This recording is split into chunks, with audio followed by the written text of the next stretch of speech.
Hi there, my name is Chris Ferris, and I'm a lecturer at the Columbia School of Social Work. I teach courses on the healthcare system and a few mini courses in the human behavior and the social environment track. I'm sharing a strategy for eliciting feedback from students that lets you adapt your teaching approaches midway through the semester. I began incorporating this mid-semester evaluation into my teaching to proactively address student concerns that might otherwise emerge only in end-of-semester evaluations. To receive honest feedback from all of my students, I administer this midterm evaluation at the half point of my course. My approach was inspired by the Start, Stop, Continue activity I experienced during the Columbia Center for Teaching and Learning's Active Learning Institute.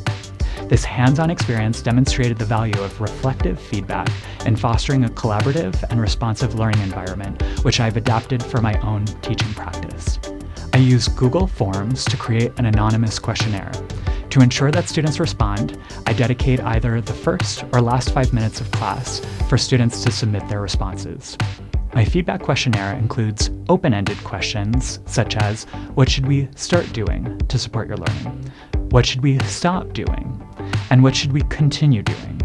As well as close-ended questions focused on key aspects of the course experience that I want to know more about, such as student comfort with the reading load, course pace, and if the in-class discussions are providing sufficient opportunities for student to fully digest and engage with the assigned readings. I carve out class time to share the aggregate feedback received. For the quantitative responses, I might immediately show the auto-generated graphs created by Google Forms. After class, I'll pull out themes from the qualitative responses. I share those back with my students once I've had time to identify the changes to best meet the learning needs of my students. I found that students appreciate when you actively close the loop with them in real time. I'm asking you for your feedback, I'm receiving and listening and hearing the feedback, and here's what I plan on doing because of it. With actionable feedback received, I've made adjustments to make my courses more meaningful to my students and to better engage them in their learning. I've also become more transparent with my students. I now communicate more clearly which readings students should focus on for a given class session. I'll change the formats of assignments. I'll slow down or speed up the pace of certain classes based on the type of feedback I receive.